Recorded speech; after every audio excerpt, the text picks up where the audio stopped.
E que poder é esse que ressuscita mortos? Repita comigo: esse poder é o poder de gerar vida.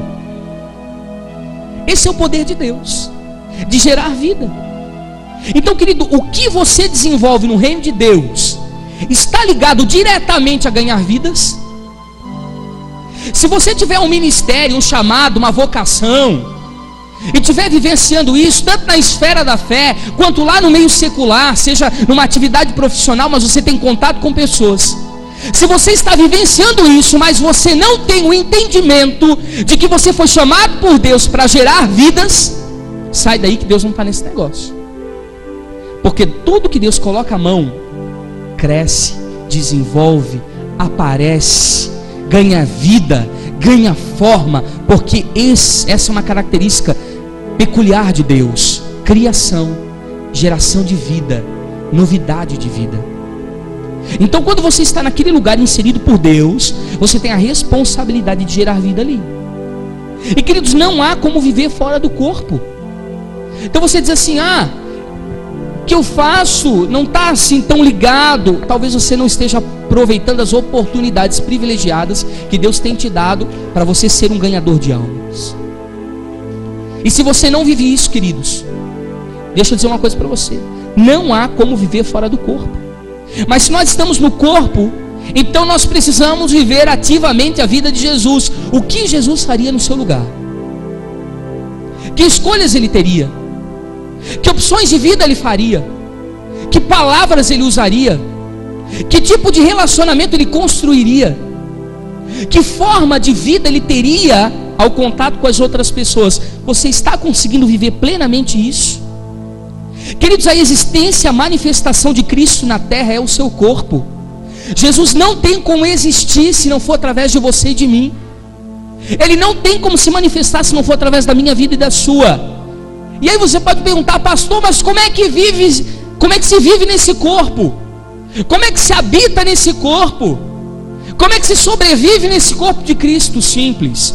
Olhe para a pessoa que está ao seu lado e diga assim: através de relacionamentos. Queridos, relacionamentos trazem vida, amém? O que o papai e a mamãe, naquela noite de amor apaixonante, depois de um culto de casais, e vai para casa, dá aquela namorada abençoada, né? Aproveita, né? Mulher santifica o marido, aquela bênção. O que acontece ali? Eles geram vida. Através de quê? De relacionamento. Então todo relacionamento ele existe para gerar vida. Então, queridos, quando você se conecta a alguém, eu usei aqui um termo conjugal dentro da bênção do casamento, mas isso pode acontecer em todas as esferas de relacionamento. Pode ser o relacionamento pastor-ovelha, pode ser o relacionamento ovelha-ovelha, pastor-pastor, pode ser o relacionamento amigos de trabalho, familiares. Em toda e qualquer conexão de relacionamentos que você vive e que você troca experiências com alguém, essa experiência tem que gerar vida. Ou será que nós estamos trazendo morte para as pessoas? Será que com as nossas palavras e as nossas atitudes nós estamos matando sonhos e projetos de vida? Será que nós somos uma bênção no lugar onde nós estamos? Ou nós estamos vivendo totalmente o contrário, aquilo que o corpo de Cristo espera que nós vivamos? E deixa eu fazer uma pergunta para vocês aqui. Você já parou para pensar quem é Deus? Quem é Deus para você? Você já se fez essa pergunta? Qual é a essência de Deus? Quem é Deus no seu todo? E aí a gente poderia ter aqui diversos adjetivos, concordam? Se eu fosse perguntar para vocês quem é Deus, é bem provável que a gente sairia daqui de madrugada ou amanhã de manhã, porque cada um de vocês tem uma expressão diferente para definir quem é Deus. Deus pode ser o amigo, o dono de todas as coisas, o Senhor de todas as coisas, o poderoso, o Criador, o Pai, o tudo, o justo, o soberano. Quem dá mais aí? O que é Deus para você? Amor, paz, alegria, refúgio, Criador. Amém? Vocês concordam que se a gente ficar aqui, a gente vai trazer muitos adjetivos para saber quem é Deus? Mas, queridos, essas expressões, elas até reconhecem quem Deus é, mas elas não definem quem Deus é. E você já parou para pensar quem é Deus, apesar de tudo isso que você falou? Quem é Deus na sua essência? Eu não estou falando aqui dos atributos, eu não estou falando das qualidades, eu não estou falando das diferentes facetas de Deus, da sua multiforme graça, das suas diferentes nuances. Eu estou falando aqui do DNA de Deus. Quem é Deus na sua essência? Qual é o genoma de Deus? Será que nós já paramos para pensar quem realmente Deus é, antes de qualquer coisa existir, antes de qualquer coisa ser criada? E para descobrir o DNA de Deus, nós precisamos ir lá no original, né? Quando a gente vai mapear, né, o DNA de alguém, a gente vai lá para verificar o genoma, suas características, né? A gente vai lá para o DNA de Deus. Abra comigo Gênesis, capítulo 1. Gênesis capítulo 1.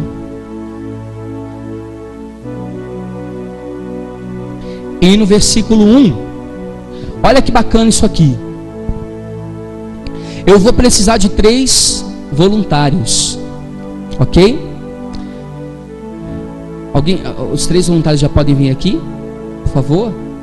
Isso, opa, fechou aqui, ótimo. Ficam aqui na frente para mim. Vamos ler junto aqui comigo, gente. Gênesis capítulo 1, versículo 1. No princípio criou Deus os céus e a terra. Então existia quem? Deus. Então Deus vai ser o Wagner. Wagner é maior, então vamos botar ele como Deus aqui, tá, gente? E a terra, porém, estava sem forma e vazia, e havia trevas sobre a face do abismo, e o Espírito de Deus, quem é que aparece aqui? O Espírito Santo. Então pode ser aqui o Erivelto. Vamos lá. Pairava sobre a face das águas, e disse Deus: haja luz, e houve luz. Quem é a luz? E quem é a palavra em movimento? O verbo vivo. Quem é? Jesus, o Filho de Deus. Então sobrou para você, viu, Zé? Vamos lá. Gente, Deus Pai, vem cá um pouquinho. Deus Pai, Deus Filho e Deus Espírito. Quando eu preciso clamar e suplicar por perdão dos pecados, para quem que eu recorro? Jesus. Quando eu preciso clamar e suplicar e interceder com gemidos inexprimíveis, porque eu não sei o que dizer para Deus, porque os meus sentimentos e as minhas emoções estão muito abalados, quem é que traduz isso tudo para o coração de Deus? O Espírito. E quando eu preciso pedir alguma coisa, né, eu peço em nome do Filho, mas eu peço para quem? Pro Pai. Esse camarada aqui. Então, numa questão matemática e lógica, eu já até fiz uma separação na minha cabeça. Eu sei que cada um cuida de uma área específica, e quando eu preciso eu recorro a cada um deles de uma maneira diferente. Então assim, eu separei os 3. Mas na verdade, queridos, o DNA de Deus, ele não é isso aqui. Ele é uma outra forma de representação matemática. Quem já estudou conjuntos aqui? Né? Aquelas 3 bolinhas lá, a gente chama de intersecção. E aí tem aquele conjunto que forma lá no meio um miolinho. Então imagina só, faz assim comigo, Wagner. Isso. Agora vem aqui o Zé e faz isso também. E agora faz isso no meio dos 2. Olha só. Pensem aqui comigo. Olhem essa figura aqui. Essa figura seria a figura correta de representarmos Deus. Lembram de ontem, quando eu falei da palavra de Isaías, quando os 3 decidem juntos alguma coisa? Vamos abrir comigo lá em Gênesis 1 e 26. Ainda aqui no 26. Olha só o que diz a palavra de Deus. Todos acharam? Diz assim: também disse Deus: façamos o homem à nossa imagem, conforme a nossa semelhança. Então, queridos, existe um lugar em que os 3 são um só, e desse lugar foi fabricado e construído o homem. Nós aprendemos que são 3 pessoas distintas. Nós aprendemos que são separadas apesar de juntas. Nós aprendemos até que elas trabalham divididas e ao mesmo tempo juntas. Mas essa é uma visão lógica e matemática da Trindade. Nós entendemos os três separados, mas o correto seria vê-los em uma união. E é desse lugar que eles disseram: façamos o homem a nossa imagem e semelhança. Vocês conseguem ver daí? É que eu e você fomos feitos. E de que lugar nós estamos falando? Da essência de Deus, do DNA de Deus, aonde os três são ao mesmo tempo um só. Então Deus é o quê? Deus é o quê, gente? Deus é relacionamento. Então repita assim comigo: se Deus é relacionamento e eu sou a sua imagem e semelhança, então eu sou um ser relacional. Palmas para os nossos atores. Gente, vocês estão percebendo que o relacionamento cria um novo ser? O relacionamento gera uma nova vida? E Deus sempre quis comunicar essa ideia, que Deus era relacionamento, e o segredo todo está no relacionamento. E o homem inventou a religião para dificultar o relacionamento. E o homem inventou as estratégias humanas para dificultar o relacionamento. E os homens constituíram ideias construídas na sua cabeça para dificultar o relacionamento. Escuta uma coisa comigo: quando Deus formou o homem, Ele formou quem? Adão e Eva. O casal representa o quê? Um relacionamento, uma relação. O pecado quebrou o vínculo, mas Deus queria representar o quê? Que o segredo estava na relação. O lugar seguro ali construído era o quê? O Éden, o jardim de delícias, o lugar de pureza, aonde Deus descia todos os dias na viração do dia para falar frente a frente com o homem. E depois Deus tenta comunicar de novo com quem? Noé. A Bíblia diz que Noé andava com Deus. Andava, fala de quê? De relacionamento. Deus tinha contato, conexão. Deus conhecia o coração de Noé e Noé conhecia o coração de Deus. Depois do dilúvio, Deus colocou quem dentro da arca? Noé e um casal de animais. Um casal de animal fala de quê? Relacionamento. E quem é que estava mais junto lá com Noé? A família dele. Família fala de quê? Relacionamento. Que lugar era o lugar seguro? A arca. Queridos, depois vem Moisés. E a Bíblia diz que Moisés falava face a face com Deus. Isso fala de quê? Relacionamento. Qual é o lugar seguro, pastor? A lei. Depois vieram os profetas.